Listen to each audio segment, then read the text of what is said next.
Our mission at SD Bullion is clear: the lowest cost gold and silver available online.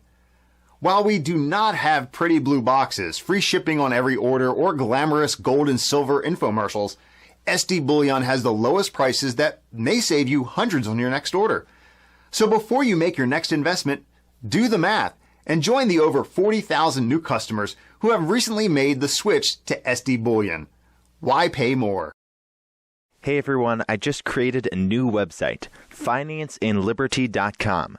On the website, you can subscribe to our newsletter, so you can keep up to date with all our original interviews and some of the best financial videos and articles from the web. And as usual, it's totally free of charge. So what are you waiting for? Click here and sign up today. Hey everyone, this is Elijah Johnson with financeinliberty.com, and back with us today is Chris DUANE from The Greatest Truth Never Told. Chris, thank you so much for joining us today. Oh, it's good to be back. All right. Well, I'd first like to discuss the Bitcoin market. Now, recently, Bitcoin has just been on a roll. It's been going extremely high. It's above the price of gold right now, actually. And you've said that Bitcoin is in a bubble. Can you expand on this? Well, if you take something that is intrinsically worthless and pump it up to astronomical proportions and, build up the perceived value of something that's intrinsically worthless, ultimately anything over zero is a bubble. From the very beginning, I've been involved in the Bitcoin story since 2011. I am not new to this issue. I've had probably the best in the Bitcoin world try to debate me, try to woo me, try to bribe me. I am not interested in it because ultimately it is a lie. It is a digital illusion of wealth in a world full of digital illusions of a wealth. I put up a demonocracy infographic that showed the Exeter's pyramid of the quadrillions of debt out there and digital illusions of wealth. And I don't see anything that would make me want to join the Bitcoin bandwagon when it was at $1,800, $1,200, $400, or $30. It is nothing more than a digital illusion of wealth. People go, Chris, you don't understand the technology. I get it. I think blockchain technology, wonderful. It's just like email. I think it should be widespread, wide used, but in itself should have no intrinsic or inherent value in itself. An email doesn't have value in itself, neither should a blockchain contract, a smart contract, any of those things. And Bitcoin, just because it came onto the market, has only been built up by a group of early adopters who got all these Bitcoins. I think it was an estimated 8 million Bitcoins for nothing. Zero, computational power was used to, quote, mine these things. They were basically, created out of thin air. Then these early adopters went out and tried to get influential people in the media on YouTube, including myself. I had 3 people specifically try to get to me right at the very beginning. I think it was 2011 or 2012. Try to get me to get on the Bitcoin bandwagon. And when I had them, explain it to me, and I spoke to chief developers of Bitcoin, Gavin Anderson. I spoke with him. I got to find out about how he gave a seminar at the CIA just prior to talking to me about the mobility of money and that. I've been involved in this story for a long time, and I don't care if Bitcoin goes to $10,000 or $1 million. On the way up, everybody, just like Bernie Madoff, on the way up, it's a great ride. But I tell you what, a lot of people are going to get hurt because at the end of the day, you cannot get around this. When a few get something for nothing, the rest will get nothing for something. And that's what's going to happen to all these people flying into Bitcoin. I read an article on Reddit about some poor fool, gingerbread fudders, who went on to Reddit saying that he took out a $325,000 loan to go buy 191 Bitcoins at near, $1,800 a pop. If that doesn't scream a bubble, if that doesn't scream, the greater fool, I don't know what does. At the end of the day, I am not opposed to blockchain. I think it's a wonderful technology so long as it's backed by real tangible assets. And those real tangible assets have to have counterparty risk. And that I wouldn't be involved in any of those now.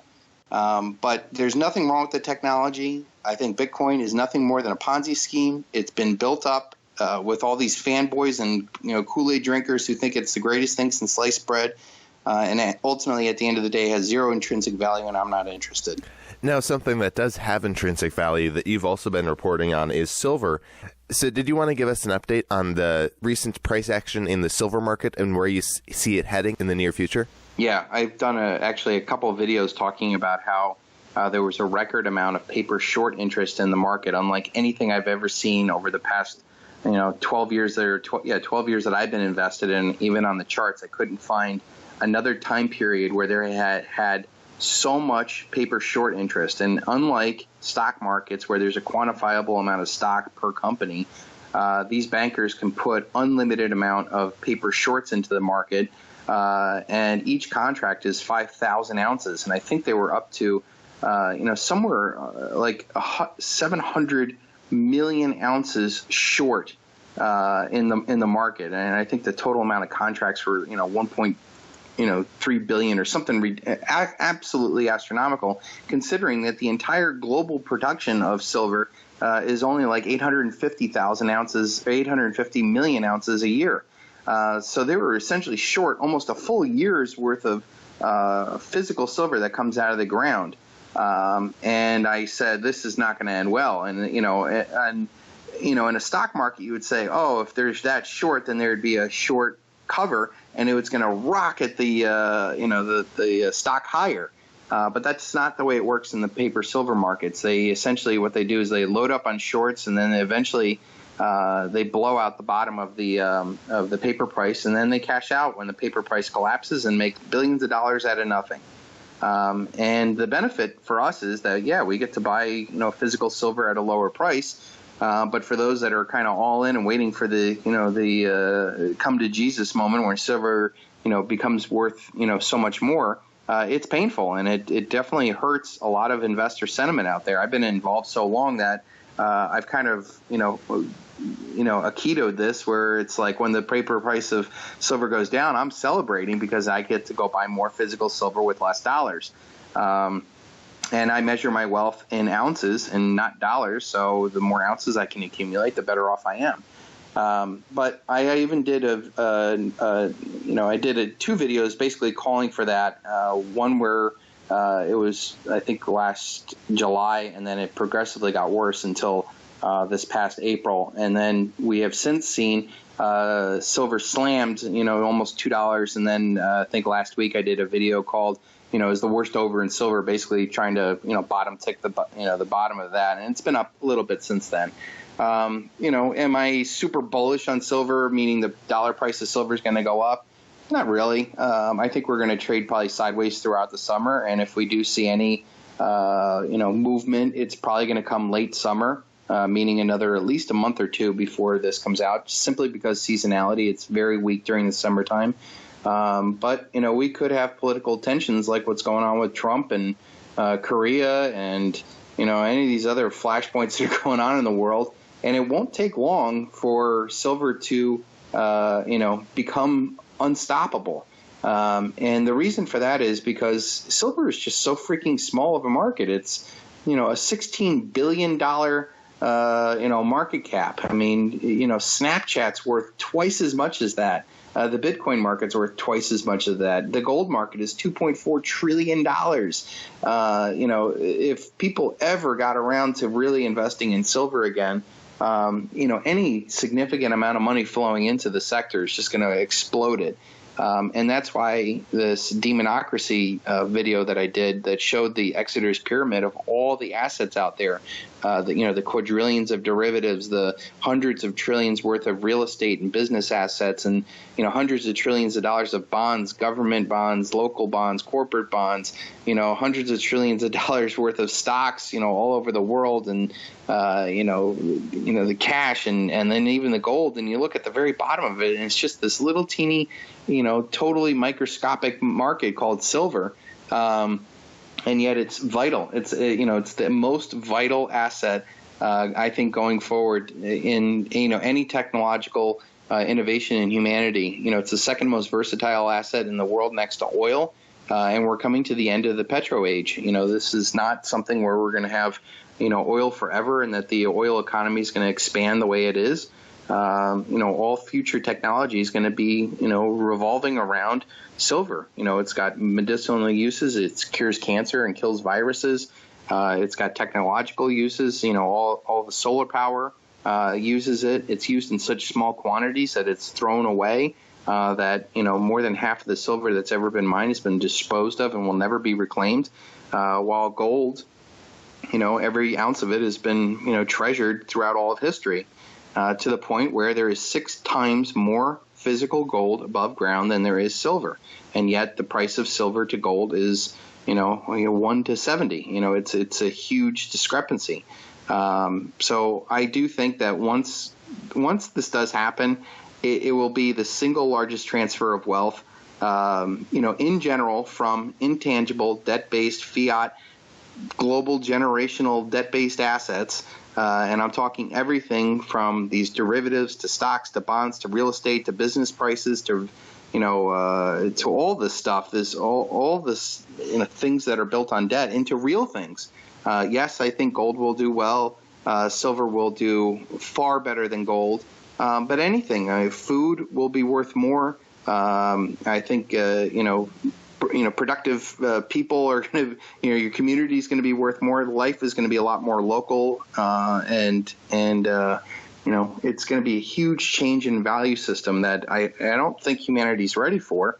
On top of which, throwing this technological oligarchy that's coming up with AI and self-driving computers and stuff like that, and they're talking about within 10 to 20 years, 50% of all jobs being outmoded to robots. And then I ask, what will humanity do to feed itself, to provide value? Kids nowadays are having a tough enough time finding a job in this economy. Wait until you have robots vying for half of those jobs. So I think it's absolutely imperative, when you see the future, when you see the amount of enormous wealth that is out there that has been built up off of this generational debt-based Ponzi scheme that has been going on for nearly 8 decades, and you look at the nexus of where we are, and understand that is things that cannot go on forever won't. Understand that this time and space where silver is so undervalued, unloved, even in the silver community. I'm tired of even hearing stackers talking about how they got burned over these past 6 years. It's been a blessing to be able to get back into silver at these lower prices, into a silver market that is historical, eternal, vital, versatile. It's been used as money more time and space than any other form of money ever. And you could go throughout all of history and probably go into the future, and silver will still have its value as a real thing. And when you see the dark future that is coming with breakaway civilizations, the accumulation of wealth and technology up to the higher levels of this oligarchical system, the AI, the robotics, the ability of humans not to be able to use labor to generate wealth. It's a scary future, and I think owning silver is probably the most important single thing that people could be doing now for themselves, and certainly for our kids. I mean, I don't ever plan on just cashing out and flying off to Vegas, if silver goes to, huge values. This is for, the kids and to build a better way of life. Now, you speak of the kind of dark or scary future ahead. Now, you've said that basically the elite are going to take us to war in order to give cover for the collapse. And right now you're seeing that there are a lot of things showing that we're headed towards World War III. Can you expand on that?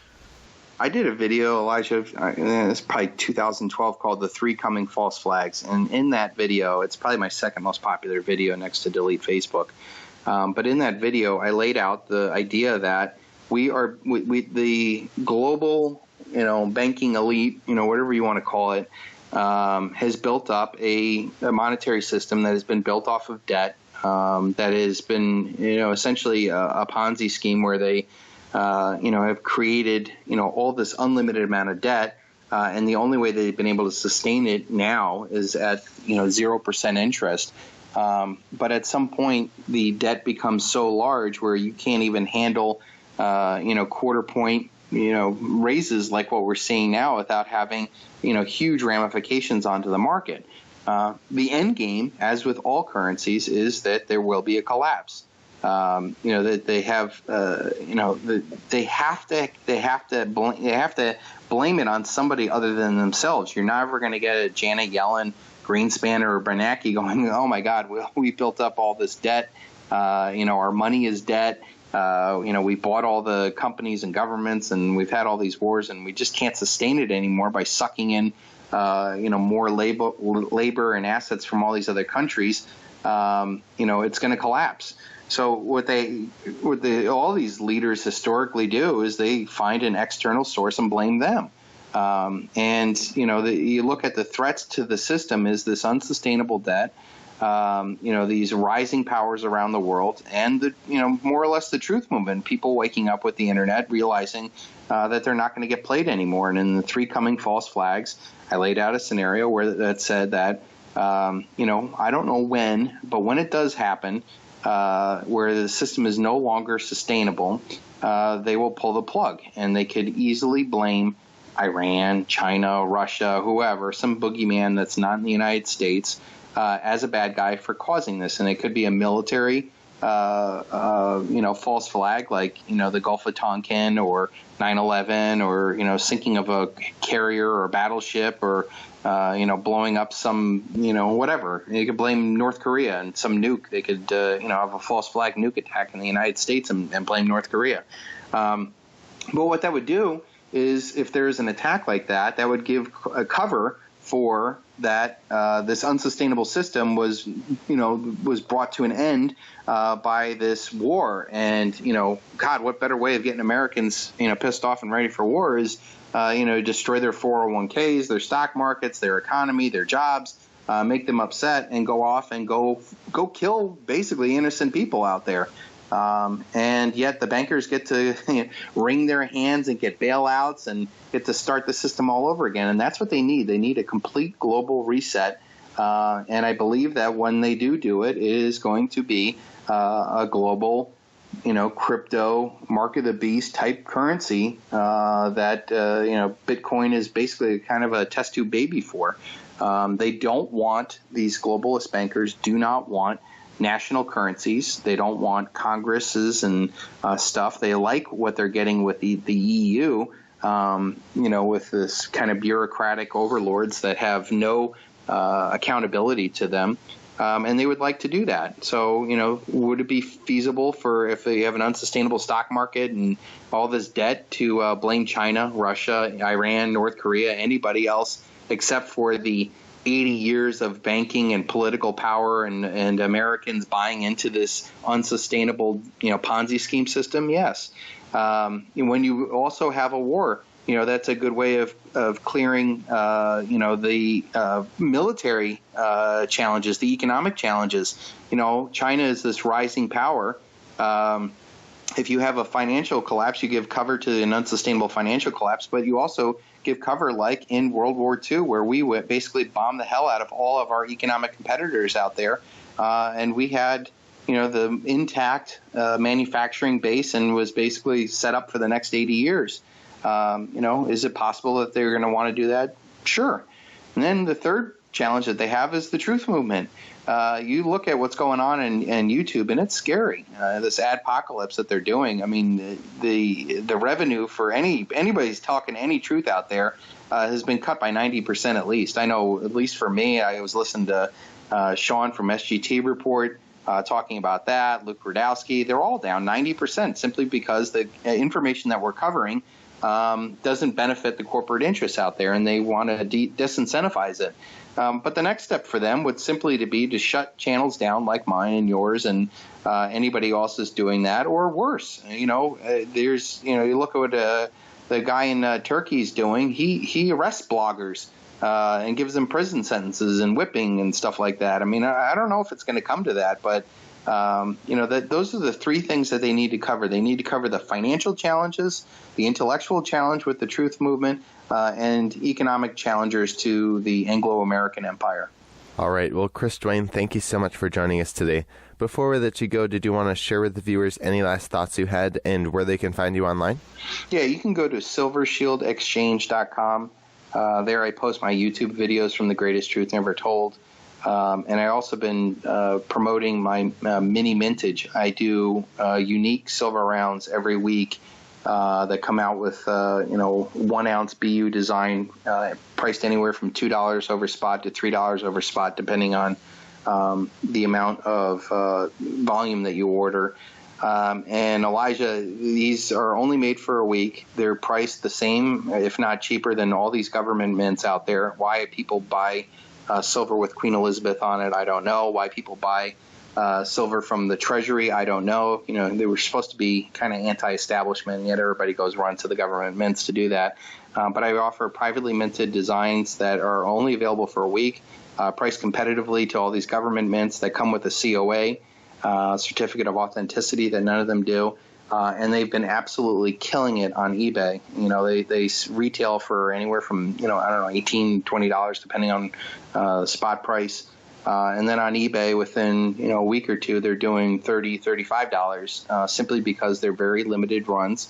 The designs on them are unique to say the least. This week I have Putin design that says winter is here, and it's kind of like a Game of Thrones Putin design, and it's doing fantastic, and they're going to all continue to do that every week. I'm going to roll out a new design and make silver stacking fun, because it's something new every week, and it's a good collector series, and they do very well in the aftermarket. I think it's by far the best value in silver that anybody could ever find.